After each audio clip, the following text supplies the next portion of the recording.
Recording. Like many of you, I was around and growing up during the beginning stages of the Marvel Cinematic Universe. I still remember the first time watching the end of Iron Man and seeing Nick Fury come out and say those magical words.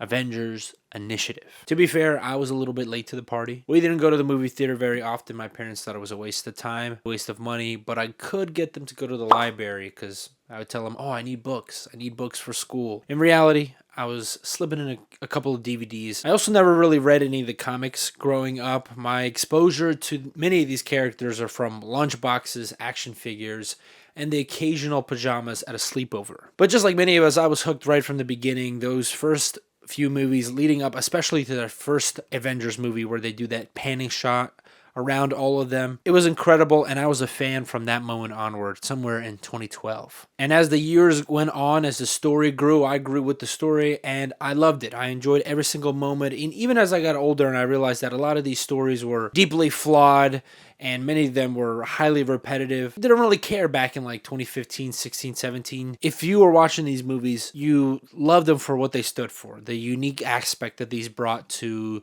the movie-going experience. And on that fateful year when Infinity War came out, me and my roommates, we rewatched all of the previous films. So at that point, I had watched most of them at least twice, some of them even more. And we went to a movie theater. It was packed. If they were selling tickets for standing room, there would have been people in the back standing and watching with us. That's how intense, that's how sweaty, that's how smelly this room was. Even though it was kind of like an awkward experience, it was electrifying. I have never been to a movie theater and experienced this level of energy from a crowd. I've never gone to a movie theater where it's this packed until 2019 when Endgame came out. And Endgame was even more important than Infinity War. If you weren't there the day of, you knew you were going to get spoiled. We were all staying off of Instagram and YouTube. We were not looking at anything because we did not want to get spoiled. And we almost rented out this movie theater. That's how many of me and my friends were going. There was like 20 of us. We all bought tickets to go see it. At that point, I wasn't a kid anymore. I was 20 years old. Damn! And at the end of it, I just felt this weight kind of lift off of my shoulders. Whatever the last like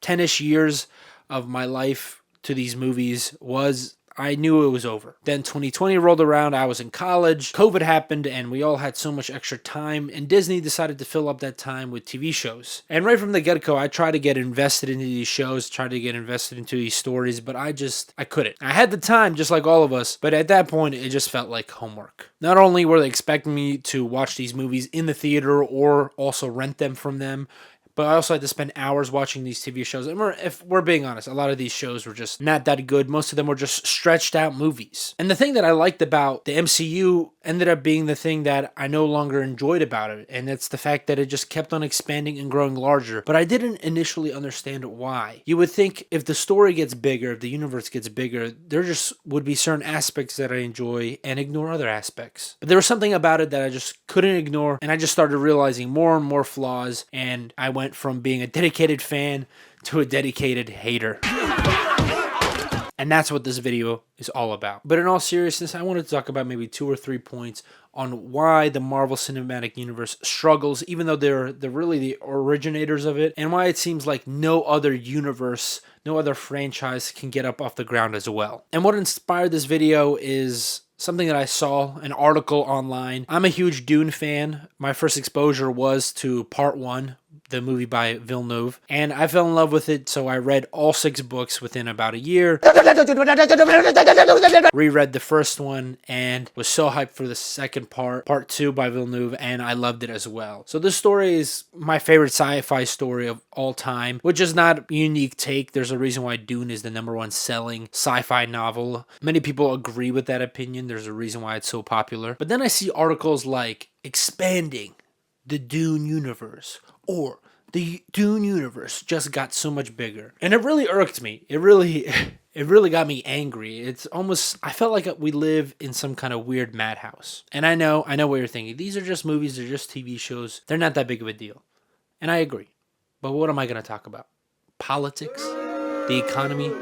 You have to be smart to talk about those kind of things. Please, no more interruptions. What is wrong with our culture that it has to take something that's so unique, so singular, and it has to bend, break, and twist it into whatever trend is going on. And I don't have a problem with larger scale stories or multiple connected planets or universes. Like I just said, I was a big fan of the first few phases of the MCU, and even currently I'm reading the Cosmere, which is a book series that has multiple planets, multiple races of people, and multiple magic systems, and I love it. I enjoy every single novel that Brandon Sanderson comes out with. My problem is treating every single story as if it exists in some kind of parallel dimension, and that it should and can be expanded to an endless amount. I call this phenomenon the cinematic breastplate stretcher. Go find the breastplate stretcher!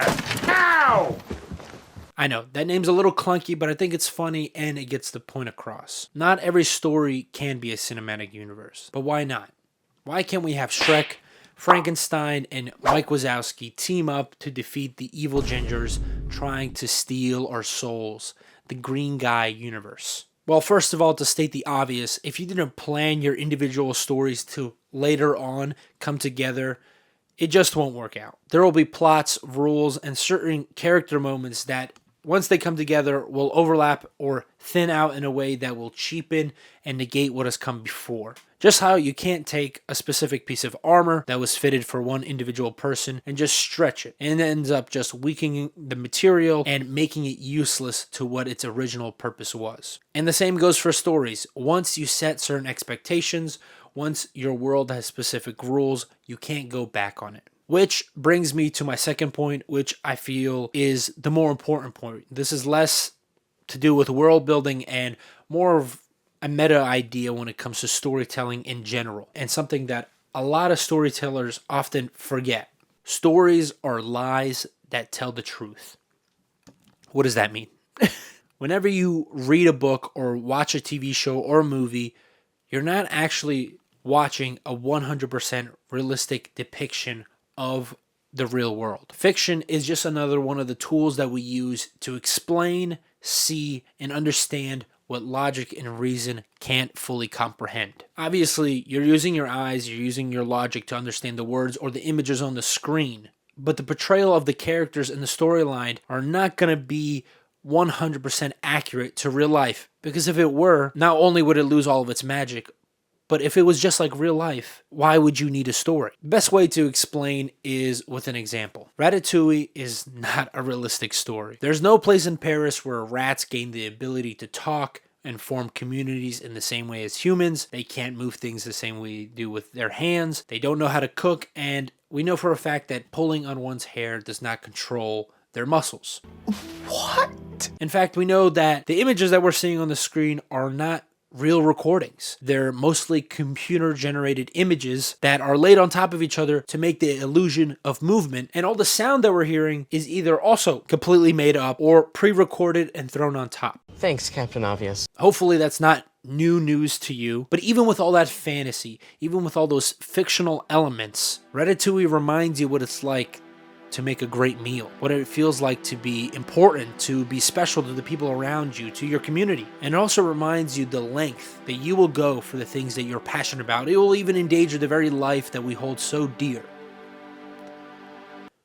Ratatouille is about a talking rat, but it can help you remember why you were passionate about things in the first place. But I'm here to announce Ratatouille 2 World Tour, starring Guy Fieri. Is it possible for a rat to be a superstar? Stories need to be fake, because if they were real, we wouldn't need them. But I think there's still one more key point that the cinematic universe really struggles to fully comprehend. Yes, many of the storylines in individual movies don't go well together. Yes, oftentimes they spend way too much time trying to explain why this guy has the spider powers, why this guy is able to shrink, why this dude is able to turn into a wolf. They spend so much time saying science gobbledygook. But I felt like there was one more thing, one major thing, at least for me, that I was missing, and I just couldn't put my finger on it. But once I realized it, it was so obvious. Recently, I've replayed Dark Souls 3. Now, I love this game. I've beaten it multiple times, and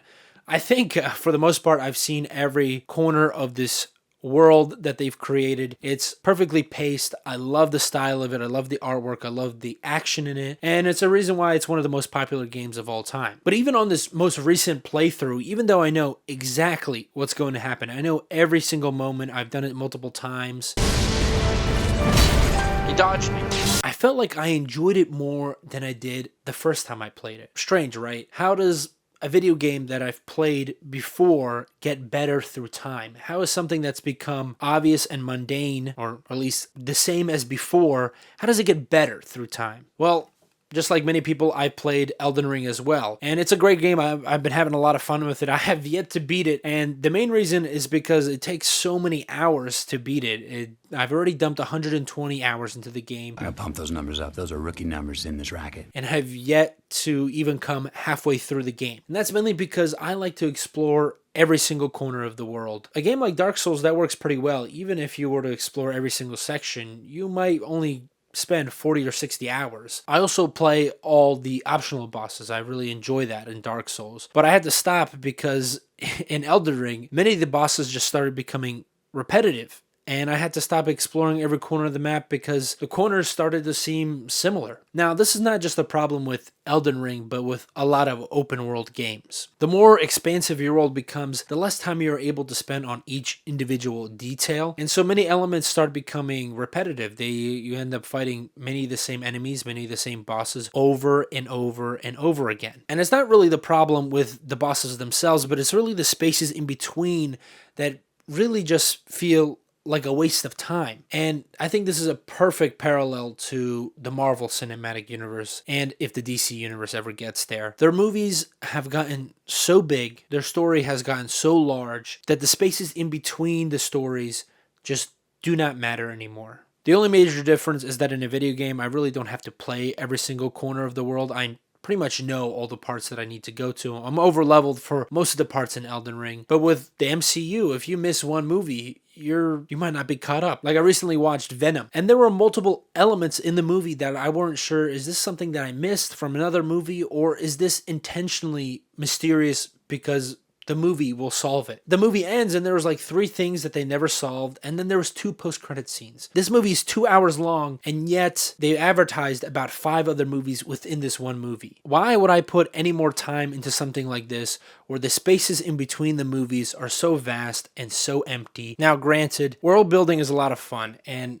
hyper expansive worlds, you can really get into the weeds when it comes to a lot of the details, and they're a good escape from the mundane everyday life stuff. You can kind of get lost in a different world. But in the pursuit of endless distraction, I think these stories have forgotten the whole point and essence of their very existence. Many of my favorite stories, many of my favorite films are not plausible. They're not realistic, and they're not the most probable situations, but I don't want them to be. I like my stories when they do something experimental, when they do something out of the ordinary, where they inspire hope and where I can see an individual rise or fall in a unique way. I don't need 20 different shades of the same color. I would much rather watch someone struggle to make something extremely unique. I can take something from it and leave. Now, I brought up Dune earlier, but I didn't mention Dune Prophecy. And that's because the trailer for it,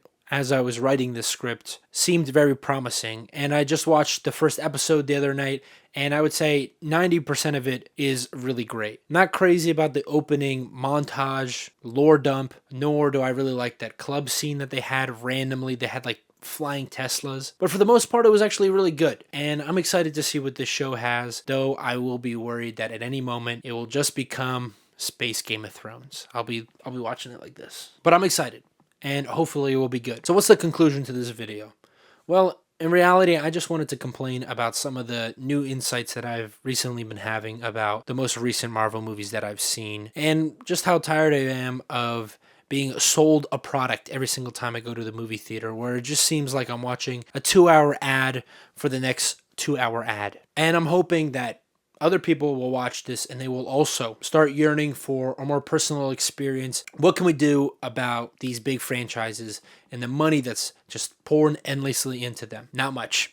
You can always pay with your wallet. You can always stop going to watch this schlop 3 or 4 times a year. Stop going to the movie theater and watching these things. Me personally, I've gone full circle. I've gone back to the library, and if I really want to watch one of these Marvel movies, I'll just wait 8 months for it to come out on DVD, and I'll just grab it there, rent it for a week, and not spend a dime on something that will probably not be good. And of course, I have to end the video like this. If you enjoy the MCU, if you like the DCU, if you like whatever CU that you watch, that's fine. I don't really care about how you enjoy your life. I'm simply expressing how I enjoy this art form and where I feel like it's been lacking recently. So let me know in the comments whether you agree with me, whether you think there's going to be some kind of resurgence, or do you think it's going to be another 20, 30 years of slop until it finally breaks. As always, if you like what I do here, subscribe, leave a like, and if you really love what I do here, you can buy me a coffee down in the description. And as always, thank you for watching. Godspeed.